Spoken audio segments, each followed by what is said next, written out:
So let's talk about what I call the silver bullet fallacy. Every tech tool has various advantages and disadvantages, but all of them suffer from the silver bullet fallacy. And the fallacy is that there is a solution, one solution, a technological solution that will eliminate counterfeiting. It comes up repeatedly. I have been in the industry long enough to remember when the tech solution that was going to eliminate counterfeiting was holograms. And I had very reasonable and intelligent people sit across the table from me and tell me, well, we're going to put a hologram on our products, our real products, and then the counterfeiters won't be able to copy us. And I said, well, how are your consumers going to know that they should look for a hologram? Well, they'll just see it. Where are you getting these holograms? Oh, we're buying them from some factory. I don't really know where in China. Do you own that factory, or are you the only customer of that factory? No. They make holograms for anybody. Then first, why is your consumer going to not buy one without a hologram? And two, why aren't the counterfeiters going to just buy holograms and put them on their product? Well, they didn't really have any answers for that, and it turned out because there was no answer, because they just started throwing holograms on stuff, because holograms are not magic. The current tech version goes to things like scratch-off codes, where, especially for pharmaceuticals, there'll be a little thing you scratch off, you get a code, you call it on your cell phone, it tells you whether it's authentic or not. And they feel this is going to stop counterfeiting. But the reality is that all tech can be beaten. It can be either tricked, overpowered, or ignored. So let's take the scratch-off codes. First, you can ignore it and just continue to produce your counterfeit version of the product, knowing that many of the consumers will be unaware that they're supposed to have a scratch-off code. So they'll just think, well, this is a version without the scratch-off code. They won't have encountered the scratch-off code. They won't care. I mean, you, as a professional, think about this stuff all the time. The average consumer doesn't, and it's not really their job to. It can be overpowered or tricked in a couple different ways. One, you could put a scratch-off code on your counterfeit product and just trust that most people won't use it. The ones that do will call in sometimes. Even if they scratch it off to see that there is a code, they may not call it in. If they do call it in and get a negative, you're a counterfeiter. They're already stuck with your product. What do you care? Also, it's an easy way to trick it. You would just set up your own code line. You put a scratch-off bar on there. Under it would have a code. You would put on there the phone number they should call to confirm it, and you set up a phone number that everybody that calls gets confirmed yes. So they've gone through, the consumer's done everything they were supposed to do. And yet they ended up with a counterfeit that they now think is authentic. This is not a very hard thing to do. In the end, humans always beat technology, one way or another. Sometimes it takes a little bit of time, sometimes it takes a while, but they can always eventually beat the technology. Now, that any individual tech solution can't do everything doesn't mean it does nothing. And I think that's important. This is not a zero-sum game. This is a variety of approaches and attacks and tools that you put in place to make counterfeiting less likely, to decrease the number of counterfeits, to decrease the amount of people that look at you as a target for counterfeiting. And it takes multiple approaches to achieve that. So even though a tech solution like scratch-off codes, holograms, a lot of people are talking blockchain now, can't do everything, which is unfortunately how they're often sold, doesn't mean they can't do anything. They can still impact the violation equation, which we talked about earlier. I'll just make a side note. If we actually produce these videos, this will not be a piece of paper. It'll be some sort of, thing that comes up on the screen. I don't know how to do that stuff. I assume you guys have somebody that does. All right, so let's recall. The violation equation is profit over effort times risk. Counterfeiters will consciously or unconsciously look at how much profit am I going to make, how much effort is it going to take, and how much risk is there. So tech solutions often increase the amount of effort involved. You either have to address the situation, you have to create some sort of false tech solution, some workaround around it, or they'll decrease profit because people will see and stay away from the counterfeit items. It also can impact the risk part of the equation by making it slightly more likely that you can be identified and, in the end, face some sort of punishment. So, silver bullet fallacy constantly comes up with tech solutions. They're almost always sold as the end of counterfeiting, but just because that's not true doesn't mean they're useless.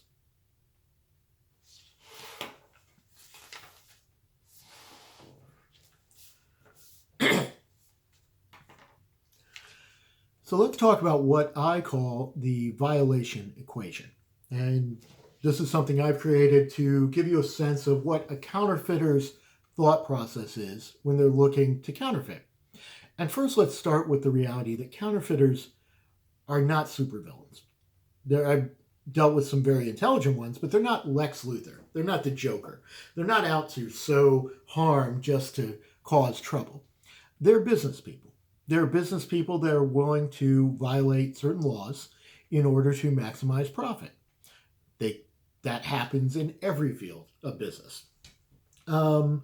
They are rational economic actors, and you have to approach them as such. In order to slow down and reduce counterfeiting, you have to see that your goal is to make rational economic actors choose to not steal from you. And that's an achievable goal. If you're trying to make them good people, honest citizens, wonderful economic members of society, these are beyond us. But as professionals, we can get them to not steal from us. The key to success in this approach is to impact the violation equation. So here it is. And again, should be some sort of tech thing that pops up, maybe right by my head. Profit over effort times risk. The way you get them to steal from you less is to reduce profit, increase effort, or increase risk. Any change in those areas will make your brand less susceptible to counterfeiting. They will go do other things. Now, those other things may be stealing from another brand. They may be doing other criminal activities. I don't know. We can't affect that. We are not the government. We're not their clergy. We're not able to change their hearts. We have a very specific and limited but important duty to try and address the economic impact the counterfeiters have on particular intellectual property. And that is achievable, and that's achievable by focusing on how am I impacting this equation. Because that equation, consciously or unconsciously, is what they're looking at when they're deciding what to spend their money on. They are like every other rational business economic actor.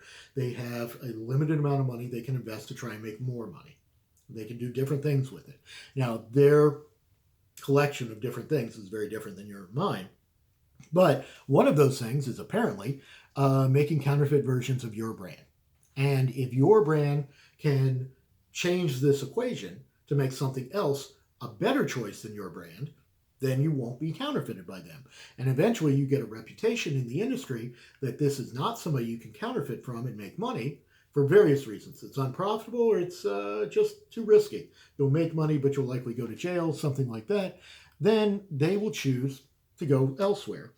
So if you're looking at affecting the profit area, you're looking at enforcement issues such as fines, seizure of product, things that take away directly money. If you're looking at, you can also look at increasing the costs for counterfeiting your product. So you could force them to make better packaging to keep up with it, fake technical advances, complicate the supply chain. All of a sudden they can't easily move products through a certain area. You can pick key areas like Dubai, make it impossible for counterfeit products of your brand, to get through Dubai in various ways. Then all of a sudden a major supply hub is denied to them. They have to go around it. That raises their costs and decreases their profit.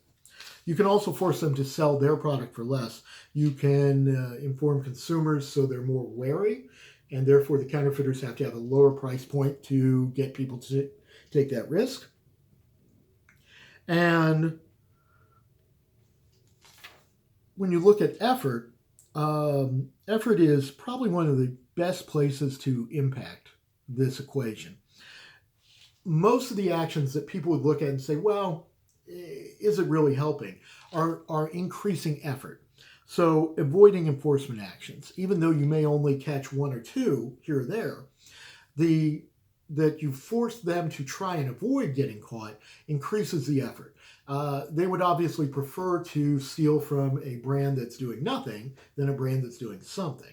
I often say if you go in and they have 20 counterfeits, they're making 20 different types of counterfeits. And even if the options available to me in a jurisdiction, particularly jurisdictions in the developing world, doesn't seem on paper very strong. Maybe the fines are low, or there's only, you can get them arrested for a weekend or something. You don't measure it against what you could do in the United States or Germany or China. You measure against what their other brands they're stealing from do. So if all I can do is get them a $1,000 fine and a seizure, and they are stealing from 20 people, but 19 of those people do nothing whatsoever, they will quickly learn to just steal from 19 people and leave my brand alone. And that meets my goal. You can force them to respond to tech tools again. You can cut off sales channels. Very often, if you can't, for whatever reason, target the manufacturer directly. Either they're in a jurisdiction where this isn't an option, or they can't be discovered to such a level that you can actually take direct action against them. You can aim at cutting off their chain of sales, hitting their downline, making it difficult for their customers to sell the counterfeit. They'll be less likely then to buy the counterfeit, or they'll demand a lower price for the counterfeit, or they'll just have to take action themselves that'll increase their costs. You can have the same impact even if you're only dealing with their downline customers. And again, disrupting that supply chain not only forces them to make less profit, but they have to work harder to find a supply chain that will work. And that's a lot of effort. They would ideally like a brand that does nothing, so it takes very low effort. And finally, risk. You have financial risk. Again, these seizures, fines, court judgments, everything that they're probably including as a cost of doing business. Counterfeiters go in knowing they'll get caught occasionally, knowing they'll lose a certain number of shipments. They may get a fine eventually. If you are very good, however, you can raise this above the level of an acceptable cost of doing business. Again, you don't have to make it completely unprofitable for them. You just have to make it less profitable than their other options. And their other options are likely stealing other intellectual property. Sounds cold and calculating, but you are not in charge of that. You are in charge of protecting your brand. And if everybody does their job, then these counterfeiters will be driven out of business. You can't impact everybody, but you can definitely impact your brand. Now, there's criminal risk. This is the best kind of risk. This is getting them arrested, getting them in jail, getting them convicted. I've gotten numerous 100+ arrests, convictions, jail time in my career. Nobody considers jail time, particularly serious jail time, such as a year in jail, as an acceptable cost of doing business for a counterfeit hat or glue. This is not methamphetamine. This isn't cocaine. This isn't gun running. These are counterfeits. So if you can get even a relatively minor, at least seems minor, criminal enforcement action going, you can have an amazing impact on that equation, because that risk trumps all sorts of other risks. They'd rather be out and saying fines and seizures from their other targets than spending 2 weeks in jail from you. And the final sort of risk is an odd one. It's the unexpected risk. It's the risk that they thought they were prepared for everything, and you found a way to make something happen that they didn't think about. Both because it's upsetting that it happened to them, but also it makes them realize we also can't figure out what else they might think of. So if you can find a new way to use a jurisdiction, if you can find new laws that impact them. Al Capone famously went to jail not for being a gangster, but for avoiding taxes. And you should think widely about what this criminal enterprise is doing and what they can be held in violation of. You want to be thinking broader and deeper than they're thinking about it and finding ways to target them that they never thought of. If they're moving through multiple jurisdictions, which jurisdiction are they the most vulnerable and how can it be exploited? You have to be thinking of things they haven't thought of because in the end, it's really this equation that you have to impact. And you don't have to impact it completely. You don't have to make it completely unprofitable or unbelievable effort or they're guaranteed to go to jail. You just have to deal with it on the margins. You just have to make it more trouble to steal from you than it is to do whatever else they're thinking of doing with their money.